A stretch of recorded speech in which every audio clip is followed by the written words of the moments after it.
Headlines प्रायोजक राम बंधू पापड आटा आणि पापड मसाला।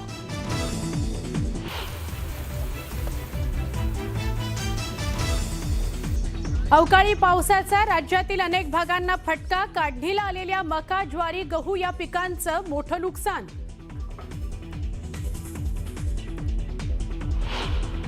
मुंबई महापालिका आयुक्त पदाकरता अश्विनी भिडेंचं नाव जवळपास निश्चित। फडणवीस आणि शिंदेंच्या बैठकीत तोडगा निघाल्याची माहिती। अधिकृत घोषणा आज होणार।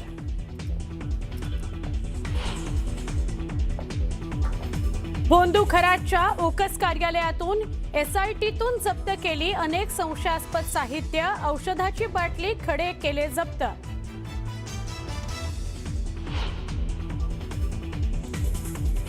एकनाथ शिंदे दीपक केसरकरांवर नाराज असल्याची सूत्रांची माहिती। केसरकरांनी घेतलेल्या पत्रकार परिषदेनंतर शिवसेना नेत्यांमध्ये नाराजीचा सूर।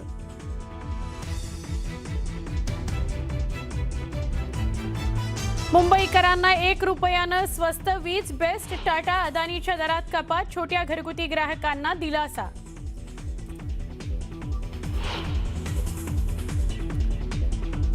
लवकरच शस्त्रसंधी झाली नाही तर इराणला पूर्णपणे उद्ध्वस्त करणार। हॉर्मुझ समुद्रधुनी उघडली नाही तर तेल विहिरी, खार्क बेट पूर्णपणे नष्ट करण्याची अमेरिकेचे अध्यक्ष डोनाल्ड ट्रम्प यांची इराणला धमकी।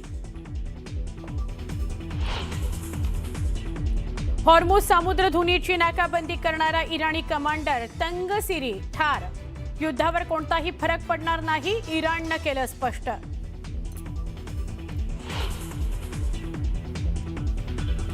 जैश ए मोहम्मदचा सूत्रधार मसूद अझहरचा मोठा भाऊ मोहम्मद अनवरचा संशयास्पद मृत्यू। भारतीय गुप्तचर यंत्रणांकडून मृत्यूची पुष्टी।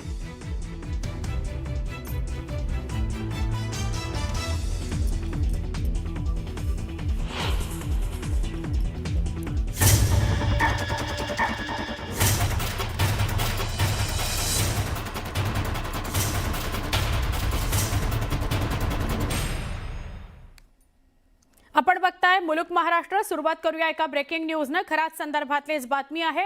खरातचा सीए ललित पोफळे वादाच्या भोवऱ्यात सापडलेला आहे। ललितच्या नावे पुण्यातील कोरेगाव पार्क मध्ये 9 रो हाऊसेस 2024 मध्ये सापडलेली आहेत। म्हणजे त्या 2024 मध्ये ती होती असं कळतंय। ललितकडून 1.25 एकर जागेमध्ये 9 रो हाऊसेस खरेदी केल्याचा समोर आलेला आहे। 2023 मध्ये ललितकडून आलिशान कारची खरेदी करण्यात आली। खरातच्या सीए कडे एवढं घबाड कुठून आलं असा प्रश्न उपस्थित होतोय।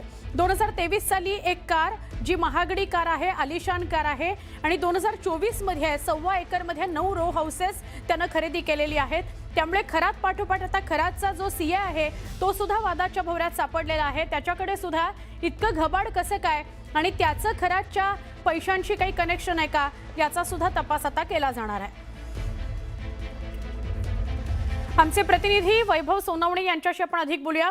वैभव, खरातचाच पैसा जो वाममार्गाने गैरप्रकाराने मिळवलेला होता आणि तो वेगवेगळ्या नातेवाईकांच्या ओळखीच्यांच्या नावे ठेवला होता असं सुद्धा कळत होतं, तर त्यातलाच हा एक प्रकार असेल का सीए कडचं घबाड?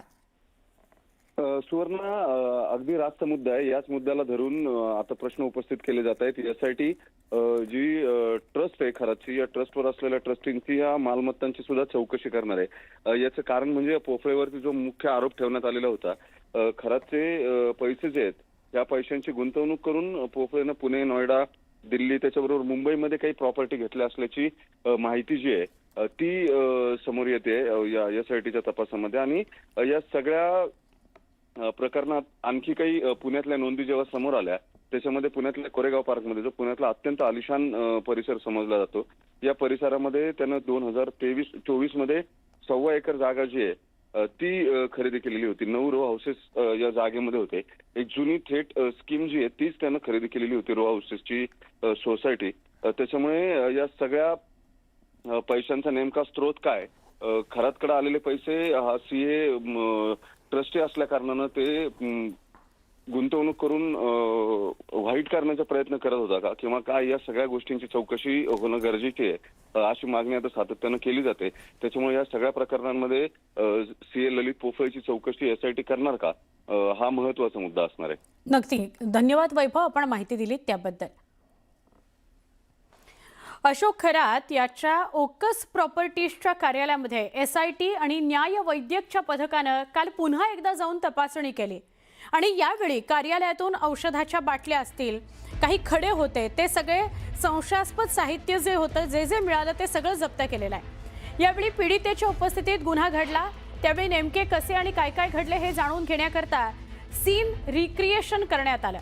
खरातच्या दोन्ही मोबाईलचे क्लोन कॉपीतून 2500 क्रमांक आहेत हे समोर आलेलं आहे आणि या पीडितांचे संपर्क क्रमांक सुद्धा त्यामध्ये नाहीत असं कळतंय।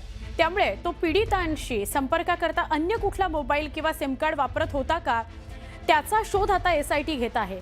महिलांचं लैंगिक शोषण करणारा भोंदू अशोक एकनाथ खरात याच्या कॅनडा कॉर्नर परिसरातील ओकस प्रॉपर्टीजमध्ये या कार्यालयाची SIT आणि न्यायवैद्यकच्या पथकानं सोमवारी पुन्हा तपासणी केली। म्हणजे याआधी सुद्धा एकदा तपासणी झालेली आहे, काल पुन्हा एकदा तपासणी केली आणि आत्तापर्यंत चौकशीमधून जे समोर आलं त्याच्यानुसार सीन रिक्रिएट करण्यात आला की त्या कार्यालयामध्ये जे व्हिडिओ दिसतायत त्या माध्यमातून नेमकं काय काय आणि कसं कसं घडलं असावं। तिथले काही खडे, तिथली संशयास्पद साहित्य, सगळ्या गोष्टी जप्त करण्यात आलेल्या आहेत। आता बघायचं की SIT पुढे तपास कसा करतं। ओकसमधील झाडाझडतीवेळी एक पीडित तक्रारदार सुद्धा त्यांच्या सोबत होती। यावेळी पथकानं गुन्ह्यांचा प्रसंग तयार करत त्याचं चित्रीकरण केलं। अनेक क्रमांक संशयास्पद आढळलेले आहेत। भोंदू खरातकडून 2 मोबाईल, डिजिटल डायरी, लॅपटॉप असं सगळं साहित्य जप्त करण्यात आलेलं आहे। एका वेळेला त्याच्या मोबाईलमध्ये सापडलेले जे कोडवर्ड आहेत ते डिकोड करणं, दुसरीकडे तो पीडितांशी संपर्क कसा साधायचा, त्याच्यासाठी वेगळं सिम किंवा मोबाईल वापरायचा का ते शोधणं, अशा वेगवेगळ्या टप्प्यांवर तपास सुरू आहे।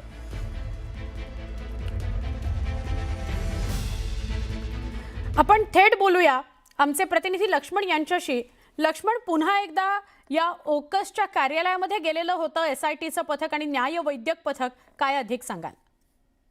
सुवर्ण, या सगळ्या प्रकरणात आपण बघतोय भोंदूबाबा अशोक खरात कडे वेगवेगळे साहित्य देखील सापडत आहे। अर्थात त्याचं जे नाशिकच्या कॅनडा कॉर्नर परिसरामधलं जे ऑफिस आहे ओकस प्रॉपर्टी नावाचं, त्या ओकस प्रॉपर्टीच्या ऑफिसमध्ये या सगळ्या महिलांवरती लैंगिक अत्याचार झालेला होता आणि त्याच ऑफिसमध्ये घेऊन जात SITच्या पथकानं या सगळ्या प्रकरणाचा तपास केला।